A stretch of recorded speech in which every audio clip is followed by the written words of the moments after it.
Pessoal, eu estou agora ao vivo com Brenda Andujas, de Maringá. Ela está remoto, claro, de Maringá. E a Brenda, ela é uma jovem, muito jovem, pelo que eu vejo aqui inclusive, estudante formada em Ciências Políticas e Economia pela Universidade Federal de Santa Catarina. Doutorado do doutor em Sociologia e Ciências Políticas, autora do livro Tudo Azul, Vividamente Vermelho. Como eu disse aqui para ela, um tema bem curioso deste livro dela, e que ela vai também transcorrer para nós sobre o motivo que ela, tão jovem, que ela se colocou diante de uma tese que ela escreveu aqui sobre candidaturas compartilhadas e coletivas. E dado este momento, e quando eu falo este momento, infelizmente é esse momento que dura 200 anos, e dado este momento que o Brasil enfrenta, que esta roupagem política não atende mais à sociedade, que esta roupagem, que este pacote político não atende mais aos anseios sociais, que a necessidade de troca, de mudança, de alteração nesse sistema é mais do que para hoje, é para ontem. Então a Brenda vai ajudar a gente, uma estudiosa do assunto, a entender o que é uma candidatura compartilhada, coletiva. Parece que há uma diferença. E então, com a gente aqui ao vivo no Indaiatuba Crítica, ao qual já agradeço imensamente pelo carinho, por se disponibilizar em responder as perguntas, as questões do Indaiatuba Crítica. Brenda, seja bem-vinda. Eu sou o Trindade e é um enorme prazer, além do respeito, por você estar com a gente e ter aceito o convite para bater este papo conosco e trazer um pouco de luz sobre esse tema que certamente vai ganhar notoriedade em muitos poucos anos no Brasil, pelos motivos pelos quais eu repito, a política, a roupagem política, o guarda-roupa da política hoje está com modelos de 500 anos atrás, não atende mais à sociedade. Pois não, Brenda, seja bem-vinda, obrigado mais uma vez. Tudo bem, então vou me apresentar, então, agradeço mesmo pelo convite. Eu sou a Brenda Andujas, tenho mestrado e doutorado pela Universidade Federal de Santa Catarina, a UFSC. Eu fiz, então, uma dissertação e a tese de doutorado sobre candidaturas e mandatos coletivos, Então, fiz a pesquisa sobre isso, tentando entender como, ao serem eleitos, ou como estratégia política, como funciona essas experiências, Foquei mais na região sul, que é onde eu resido, sou de Maringá, Paraná, e também estudei na UFSC, então morei em Florianópolis. Então, lá em 2019, desde 2019 eu pesquiso sobre o tema, que finalizei agora com a defesa da tese.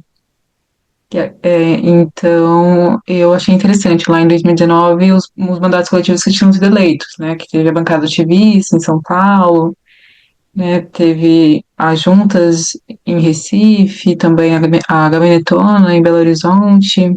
Também tem outra experiência que teve em Alto Paraíso de Goiás, que é uma cidade ali que é uma cidade pequena, que também foi eleita em 2016, e eu achei interessante na época essas iniciativas e fui pesquisar a respeito, E teve alguns problemas também que surgiram depois, já que é algo não regulamentado. Mas eu estou aqui, então, para responder as dúvidas, as questões, para passar aqui, que eu acho interessante esse diálogo da academia, com a sociedade, para não ficar só nos muros acadêmicos, Maravilha. Eu queria iniciar com você com uma pergunta, para mim, bem importante, e também para o público que vai estar vendo essa live, essa entrevista. Qual foi o motivo que te levou? Era um desejo já de longa data na tua infância? Qual o motivo que despertou em você, Brenda, um tema, me perdoe eu falar isso, um tema, e você há de convir comigo, um tema tão difícil de ser tratado, que é a política?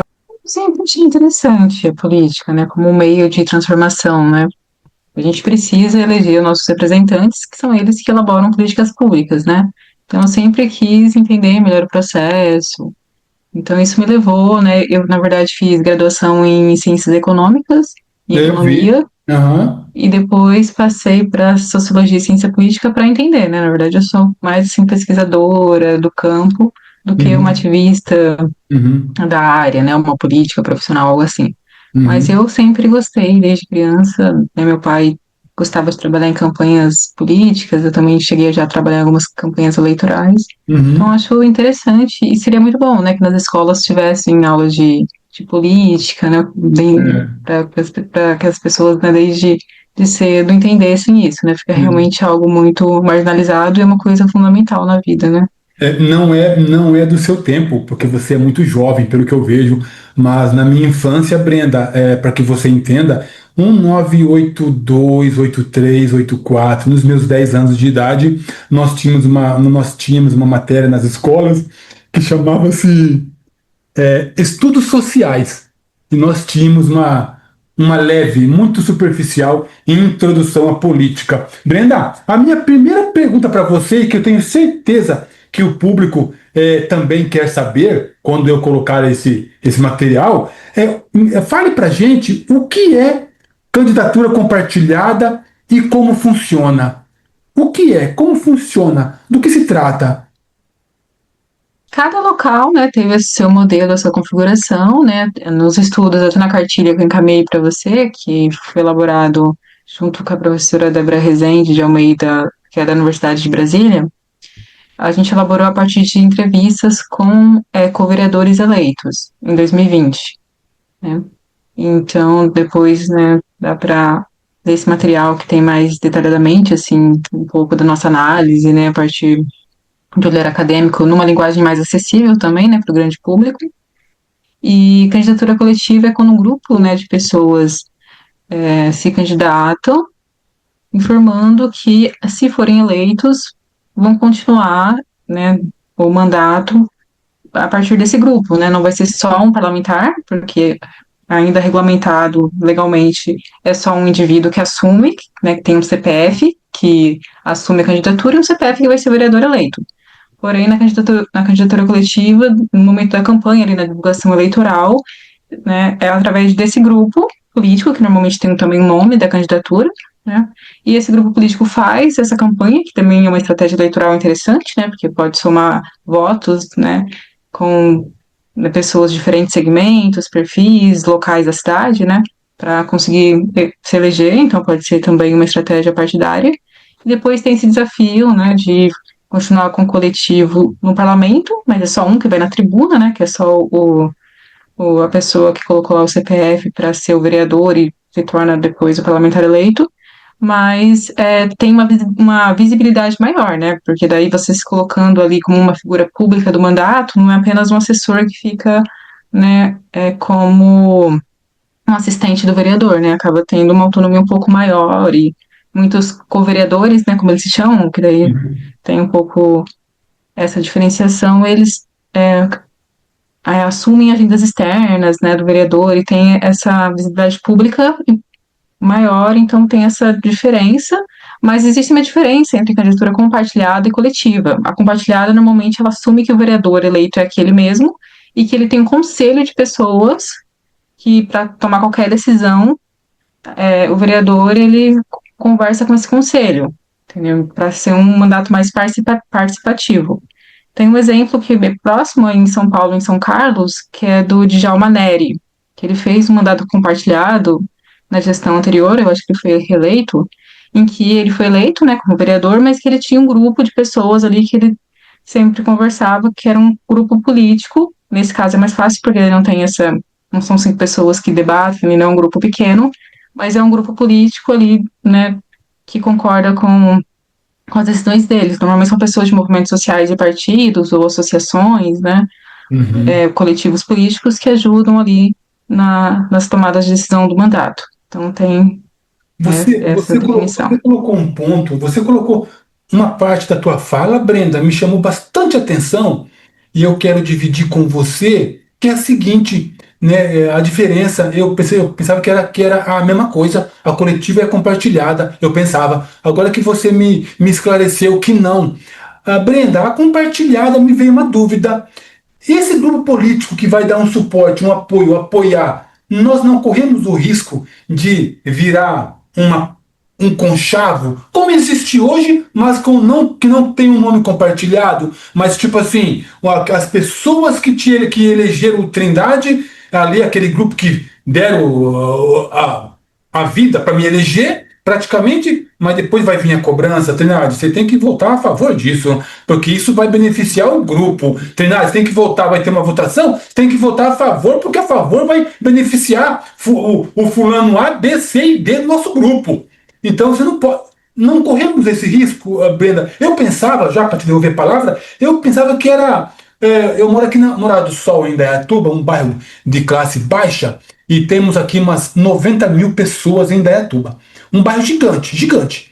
E eu pensava que era assim, eu pensava que eu faria uma campanha aqui na minha cidade, o pessoal aceitava me eleger, votar em mim, e eu daria satisfação para eles de cada projeto que eu iria votar. Pois não, Brenda? Tem essa diferença, né? Até mesmo na candidatura compartilhada, né, que pode se tornar um mandato compartilhado, como é o caso que eu disse de Djalma Nery, a intenção é essa, ser um mandato aberto e participativo para ouvir as pessoas e te ajudar a tomar as decisões. Não é apenas uma prestação de contas em que você toma a decisão e vai lá e informa seus eleitores, que isso todos, né, todos os vereadores precisam fazer, né, que é a tal accountability, que a gente chama, que é a prestação de contas, em que você prometeu várias coisas na campanha e depois você vai lá e dá essa devolutiva. Nos mandatos compartilhados, tem isso, as reuniões com conselhos, né, eles fazem plenárias, assembleias, para ouvir mesmo a população, assim, no seu bairro mesmo, Morada do Sol, né, você falou? Morada do Sol. Você pode, então, fazer, então, uma conferência para ouvir as pessoas do seu bairro e ver o que as pessoas mais querem, as reivindicações ali que vão surgir dessa reunião, e aí acolher essas demandas, entendeu? Para fazer as assembleias, né, esses conselhos, né, para... Maravilha, que legal. Então, é essa a intenção dos mandatos compartilhados, né, ter essa abertura, ser um mandato mais aberto. Eu acredito que é um dos caminhos, viu, Brenda, para poder acabar com essa, me perdoe, com essa patifaria que existe na política. Brenda, eu vi, embora eu vi muito rapidamente o material que você me mandou agora, faz meia hora, e eu vou ler com calma depois, semana que vem, eu achei muito legal, e eu estava aqui dando uma olhadinha, eu nem vou seguir muito aqui o meu script, vou seguir também, claro. Aliás, tem a ver com um gráfico que eu vi aqui no seu material. Pessoal, na tese da Brenda tem um gráfico que me chamou muita atenção. E eu vou amarrar a minha segunda questão com a Brenda com base neste gráfico que ela colocou aqui na tese dela e da Débora alguma coisa, a coautora dessa tese, da Brenda Andujas. Andujas ou Andurras? Andujas, né? Brenda, nesse seu gráfico, fala aqui que em 2020, 2022, em ambas as eleições municipais e gerais, nós tivemos apenas 36 candidatos eleitos com este modelo de candidaturas coletivas, de 542 que se inscreveram. É 6%, é 7,1%. Agora que a minha pergunta, qual é a representatividade hoje no Brasil com relação a esse tipo de mandato, o coletivo, pessoal, ou que ela explicou para a gente, o compartilhado, com base nesse gráfico? Por que apenas 7%? Porque o povo ainda não conhece, não tem noção do quão grande isso pode acontecer e ser para a sociedade nos dias de hoje, Brenda? Por que somente 7% foram eleitos em 2020 e 2022 de 542 que se inscreveram para esse tipo de política? Na verdade, acho que foi 300 candidaturas, né, somando todas as municipais, pelo que eu lembro, dessas de 2020, que foi bastante, porque é uma modalidade que começou a crescer ali a partir de 2016, com os primeiros casos que foram eleitos.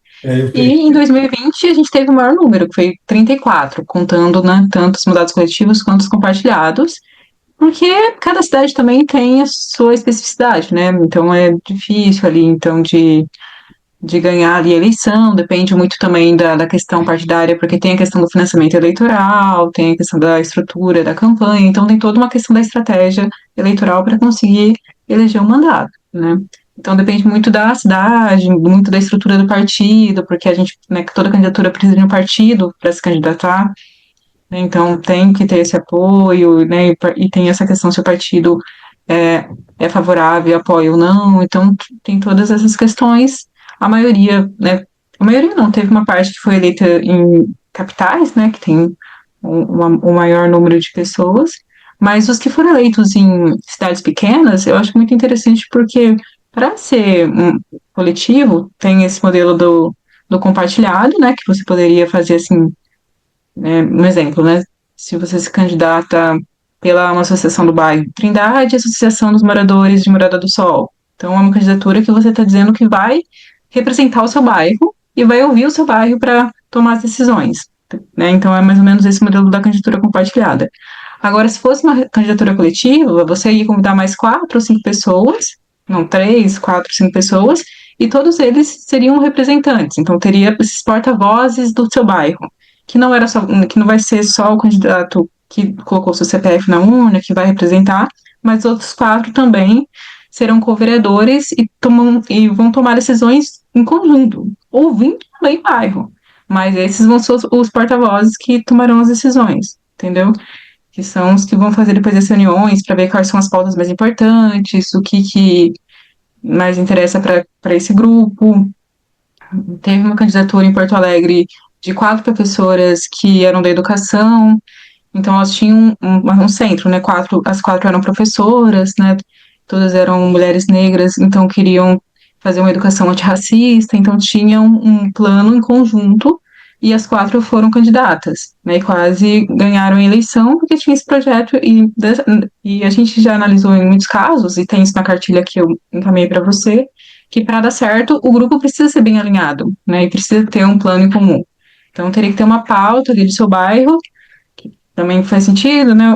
Eu vi que teve uma live sobre mães autistas, né? Exato. Que pode ser uma pauta que você defende. Então, há também candidaturas em 2024, cresceu bastante as candidaturas de pessoas com deficiência e de mães atípicas. Então, isso é uma pauta também que algumas candidaturas estão Ganhando força. né, Legal, Brenda, se legal, muito legal. considerando. Então, tem também essas questões, né? Pode ser tanto temática quanto local, pode ser em relação ao bairro, né? Pode ter Uhum. candidatura do bairro, para conseguir concentrar e pensar a melhoria do bairro, mas também pode ser de temas ou de temas dentro do bairro, dentro da cidade. Então, depende muito do objetivo da candidatura, né? Duas, na verdade, bem rapidamente. Você acredita que é possível os famosos caciques políticos, o dono dos currais, olhar com maus olhos aquele candidato que está se posicionando, convencendo a vizinhança, o bairro, a aderir a esse tipo de política? Essa é a pergunta um. Os velhos caciques de plantão que comanda ali, tentar intervir, queimar a situação. E a segunda pergunta para você é: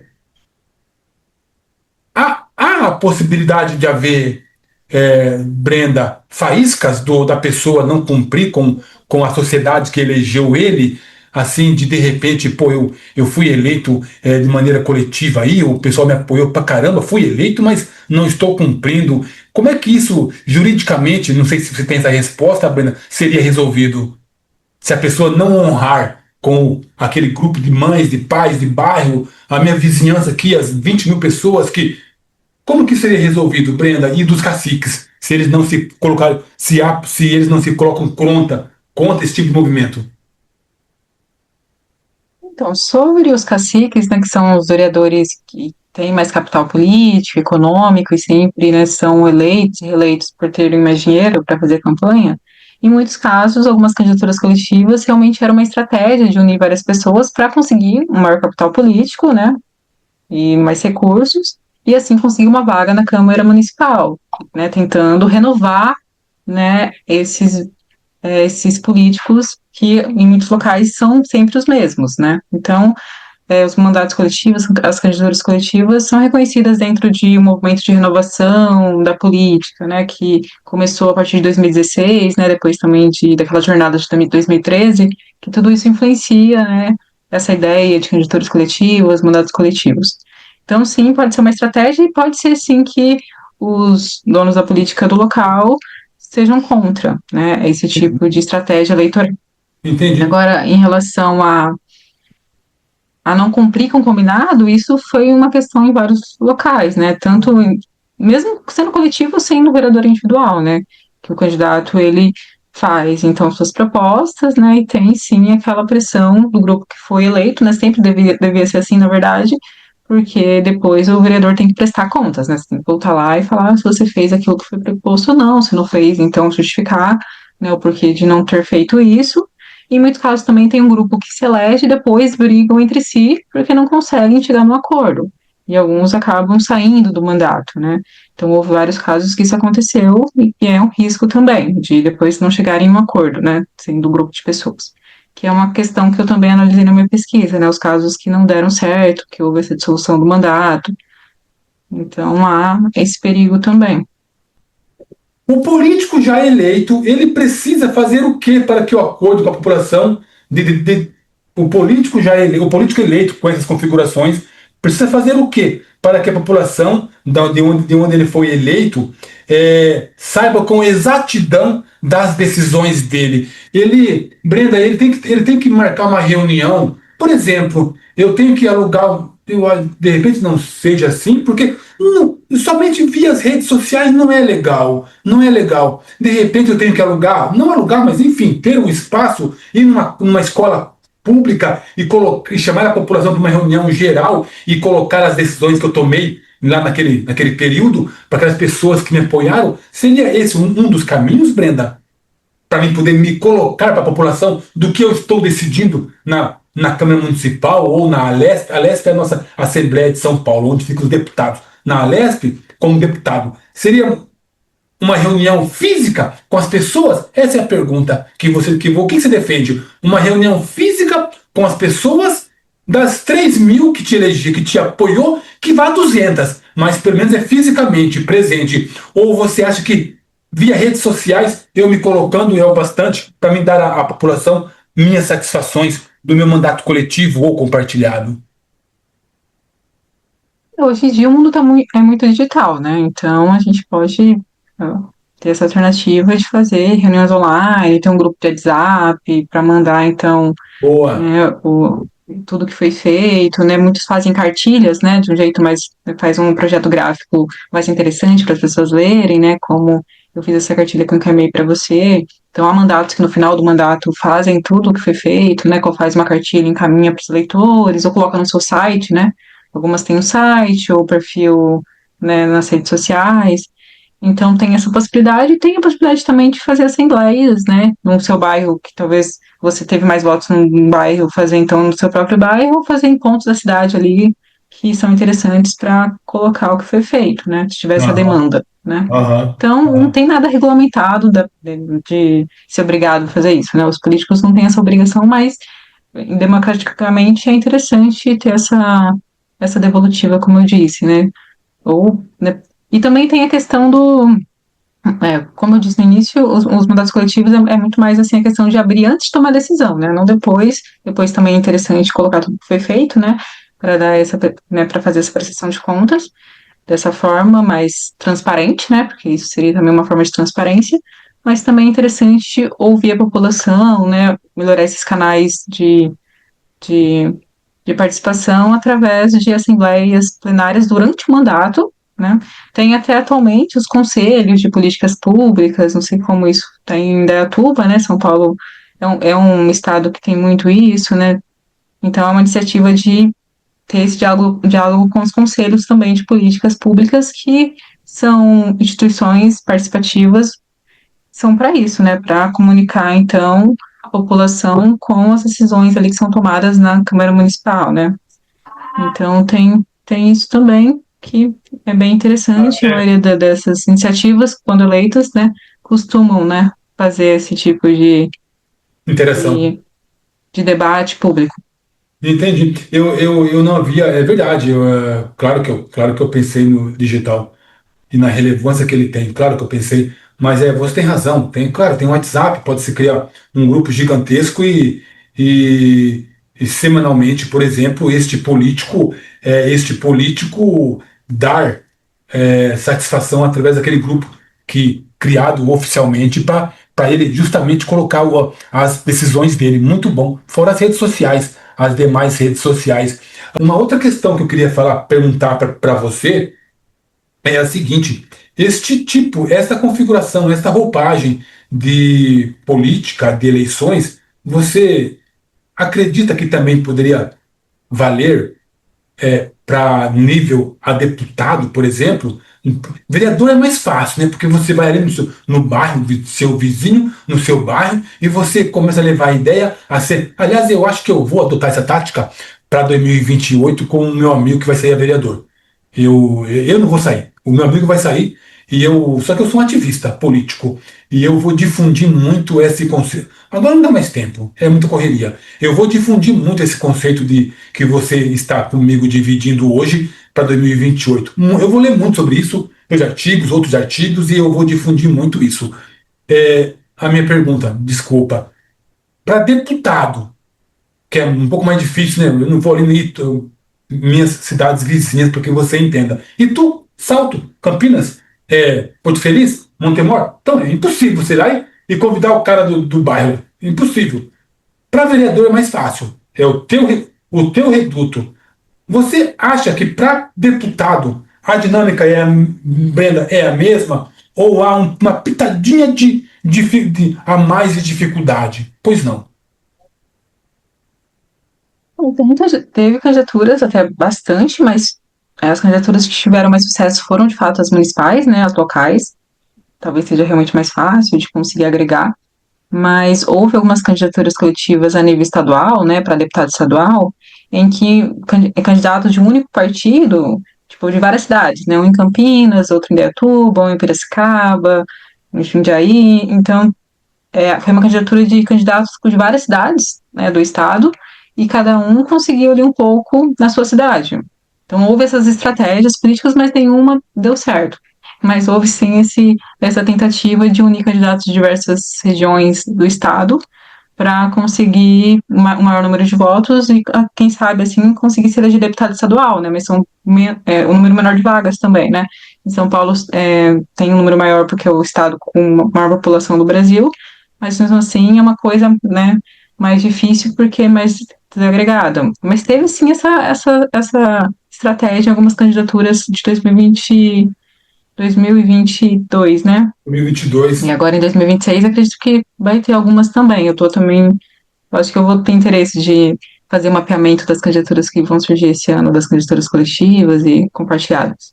Tá, se você for divulgar nas suas redes, eu estou te seguindo e eu vou acompanhar isso de perto. Eu quero aprender mais sobre isso, Brenda, porque eu sinto na minha pouca experiência que é o caminho, é o caminho, é o caminho. Eu acho legal, eu acho isso muito, muito incrível. Eu acho que uma candidatura, quando se fala de você equalizar as decisões públicas, esse modelo que nós vivemos, Brenda, já é sabido, é falido. É falido esse modelo que a gente vive. É falido. Então eu acho muito legal. Eu vou acompanhar e vou me aprofundar nisso e vou seguir. Já sigo você? Vou seguir outras pessoas que eu vou estar descobrindo. Eu não vou entrar no seu perfil, ver quem são pessoas com um perfil igual ao teu aí, com esse negócio, ver se eu encontro, enfim, e passar a seguir. Brenda, você acha que esse tipo de política de eleições, de candidatura, vai continuar nesta rampa de crescimento? Ou você acha que o povo. Qual a tua percepção? Isso vai ganhar propulsão nas demais eleições, 28, 32, 30? Ou isso vai acabar? Ou isso ou não vai emplacar esse tipo de política públicas, que é a compartilhada ou a coletiva? Então, a nível local, teve mais sucesso, né, como eu coloquei para você, mas já houve uma redução, né? Foram eleitas 35 candidaturas coletivas em 2020, em 2024, acho que foi 24. Então já houve uma redução, porque em muitos casos ali durante o período do exercício parlamentar, ali os 4 anos do mandato, não conseguiram nem consenso, tiveram muitos problemas ali para conseguir até o final, porque uma questão também que eu vi como um problema é que muitos coletivos, muitas pessoas faziam um coletivo sem se conhecer muito bem. Então, acho que só dá certo quando o coletivo já se conhece, já tem um projeto de longo prazo, entendeu? Uma pauta ali que já acontece já há algum tempo e esse coletivo Legal. resolve se candidatar. Esses casos, sim, podem ser bem interessantes, né? Então, eu conversei com o presidente de um partido de São Paulo que apoiava casos dessa forma, né? Ele achava, né, ele considerava muito interessante quando tinha um coletivo orgânico ali que realmente acontecia já há algum tempo, e esse coletivo, né, se candidatava para levar suas pautas para a Câmara Municipal, né, para o Legislativo. Agora, como houve alguns casos que deram errados, e eu acho que isso acabou, né, reduzindo um pouco o número de candidaturas de um certo partido, né, o PSOL, que foi o partido que mais elegeu, reduziu bastante o número de candidaturas, mas tá tendo uma migração de candidaturas para outros partidos em cidades do interior também, né? Então pode ser que há uma migração de modalidades para outros partidos menores, em cidades que não tinha chegado ainda essa ideia, né? Como Indaiatuba ainda não teve nenhum mandato coletivo.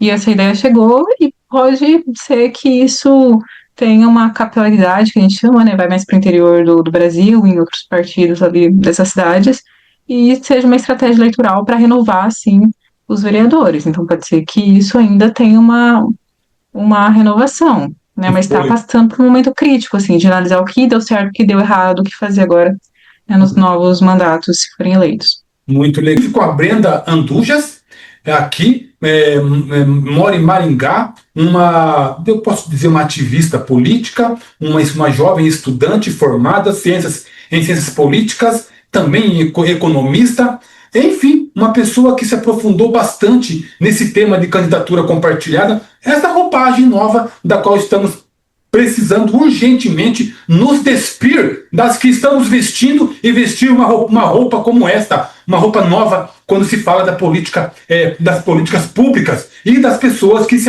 para nós se apresentam publicamente para nos representar. Não está dando certo. Brenda, me perdoe essa minha emoção agora. Não está dando certo. Então eu acho que esse é um caminho muito válido que a Brenda compartilhou com a gente. E antes que o meu tempo acabe, 4 minutinhos, eu vou passar para a Brenda fazer as considerações finais dela. Brenda, muito obrigado pelo teu carinho, pela tua atenção, por se disponibilizar para a gente. Eu agradeço, Trindade. Foi muito bom a conversa para esclarecer alguns pontos, né? Tem muitas dúvidas, muitas questões. Como eu disse, acho que as candidaturas coletivas podem ser uma estratégia, assim, para renovar ali a Câmara Municipal, mas tem que ser, assim, de um coletivo que já existe, né? Ou de uma proposta, né, anterior. Então, pensando para 2028, aí tem um tempo para vocês se organizarem, pensarem, debaterem, né? Como você tinha colocado em uma das questões, eu acho que esse diálogo pode sim acontecer na Associação de Amigos do Bairro, né? Tentando fazer uma estratégia do bairro, ter um representante na Câmara Municipal. Então, pode ser sim uma alternativa para tentar fazer algo diferente, né? Pode ser que tenha assim desafios, né? De acordos, para ouvir as demandas, se conseguir priorizar essas demandas, quais, não, porque a gente não pode fazer tudo, né? Então tem que saber qual vai ser o foco central, mas pode ser sim interessante, né? Então eu encaminhei o material para você e a cartilha. Nesse ano, se tiver mais alguma coisa, eu posso encaminhar também. E vocês podem debater, entender melhor como funcionam os casos eleitos e, né, se vale a pena para 2028 esse tipo de candidatura para a cidade de vocês. Como que um bate-papo muito, mas muito produtivo e assim, de grande valia, dessa maneira que eu vejo. Um abraço, Brenda. Obrigada.